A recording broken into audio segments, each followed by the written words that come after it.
Ouais, salut YouTube. Bon, nouveau chantier. Petit chantier, rénovation de terrasse. J'ai zappé de faire un état des lieux pour vous là.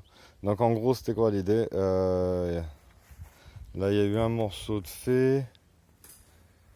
Ouais, jusqu'à là. Un autre morceau. Un autre morceau. Ouais, là.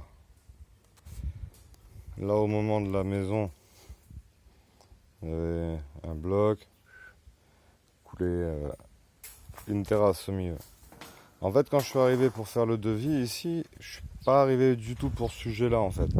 Je suis arrivé pour d'autres trucs que je vais vous montrer après.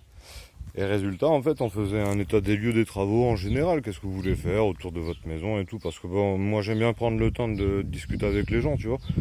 Qu'on n'oublie pas un truc, genre, tiens, je vais faire un mur là, mais la piscine, tu l'as fait quand? Dans 3 mois. Ah, non, c'est pas... Voilà, des détails à la con. Et du coup, vous voulez faire quoi ici? On veut poser du travertin. Et là, j'ai fait un demi-arrêt cardiaque. Même ils ont dû le voir et tout. Tu sais, j'ai regardé, j'ai fait pardon. Ah, mais là, vous pouvez pas poser. Tu vois, enfin, je sais pas si tu vois là, le bloc et tout, tu vois. Les différences d'alignement et tout. Bon, ben, ça a été fait une partie au moment de la création de la maison, une partie par mon client, je pense, qui a essayé de rabouter ça et il pensait pas. Un truc à la con, c'est cette partie-là va être obligé d'avoir un mouvement différent de cette partie-là, qui n'est pas constituée de la même épaisseur, du même ferraillage, ainsi de suite. Donc on se retrouve avec une flexion possible là entre ce morceau-là, ce morceau-là. Ça donne envie de faire comme ça. En plus, il y a le bloc ici qui peut créer une rigidité, lui. Donc ça peut partir d'ici en tête, ça peut s'affaisser ici. Donc, si tu viens poser un carrelage, même admettons là, tu refais une surface vite fait, ragréage, ou tu vois, tu viens raboter, tu essayes de faire un truc propre pour au moins poser, tu vois. Parce qu'en l'état là, tu peux pas poser. Ben, en fait, tu auras toujours un mouvement à ces endroits-là. À ces endroits-là, entre le bloc là, ça c'est la vieille technique des années 80. Chez mes parents, c'est fait pareil et ça a pété exactement de la même façon. À la limite, je vous montrerai, je vous ferai une petite vidéo tiens, de chez mes parents de ce qu'il faut pas faire. Et du coup, là, quand tu viens poser ton carrelage, entre cette partie-là et cette partie-là, c'est pas le même mouvement. Pas possible en fait. Tu auras toujours ici, au joint sec en fait, une merde. Ici, ça va dire merde à ici. Donc, tu as une fissure qui se crée là. Il y a tout qui vient péter. Hein. Et tu n'as pas besoin d'attendre 50 ans. Hein. Ça arrive relativement vite. Donc là, admettons, tu viens, tu terrasses, tu mets là l'épaisseur de colle, tu vois ce que je veux dire, pour essayer de faire un truc.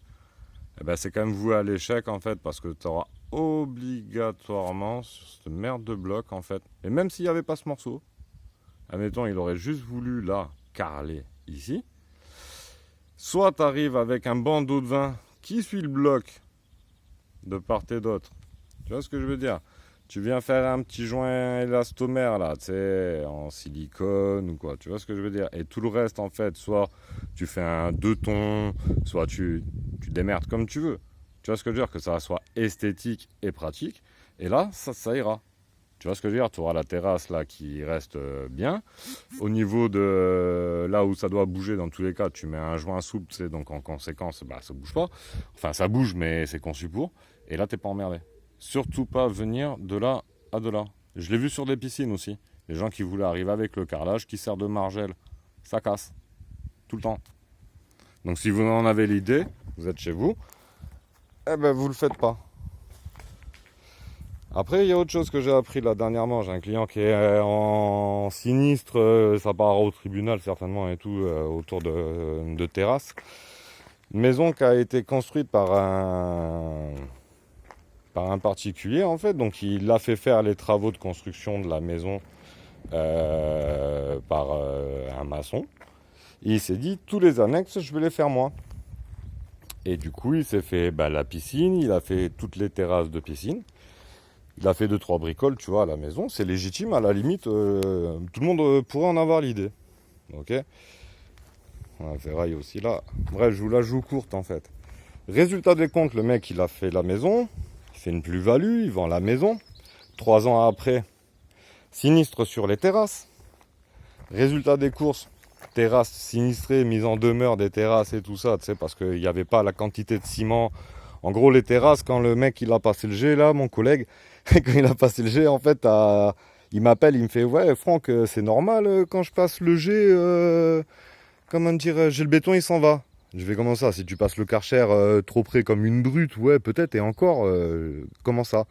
Ouais, bon, attends, bouge pas, j'arrive. Acculé, quoi, j'arrive. Le dallage comme ça, tu vois. Allez, sans mentir, voilà, le dallage, ça devait être un truc comme ça, quoi. Quand je suis arrivé, j'ai fait, non, c'est pas possible. Je grattais comme ça venait au doigt.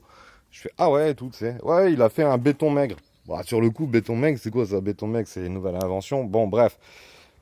Ce qui est surtout important dans l'histoire, c'est que le mec, en ayant fait les travaux chez lui, en ayant fait une vente derrière, eh ben, il est responsable de ses travaux pendant 10 ans et aucune assurance ne le suit.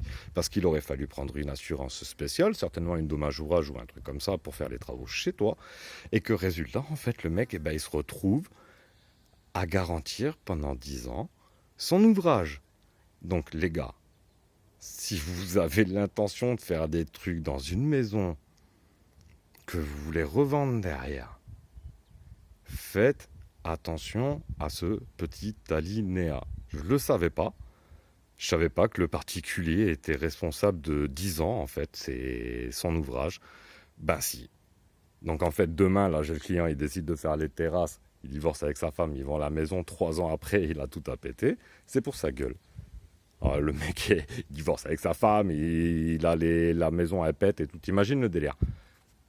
Donc voilà. Donc si vous faites des travaux chez vous, et que vous revendez la maison à l'intérieur de ces 10 ans, après date d'achat des matériaux, parce qu'en plus apparemment c'est basé sur la date d'achat des matériaux, donc fais-y gaffe.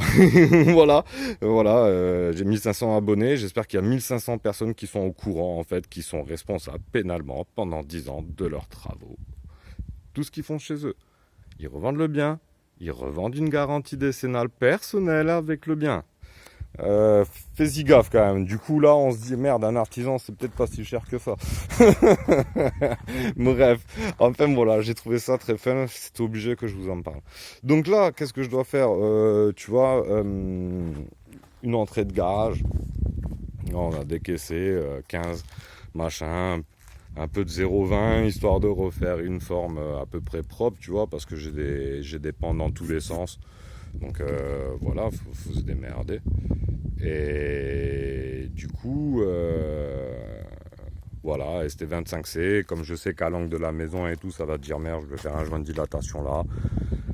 Une petite fondation là, avec un petit mur qui monte à une, je sais plus quelle hauteur là, à peu près par là, 1m50. Un petit portillon, une entrée, voilà, enfin rien de fulgurant, mon petit chantier. Voilà, voilà. Bon allez YouTube, je vous prends pas plus. Fais-y gaffe, fais-y gaffe.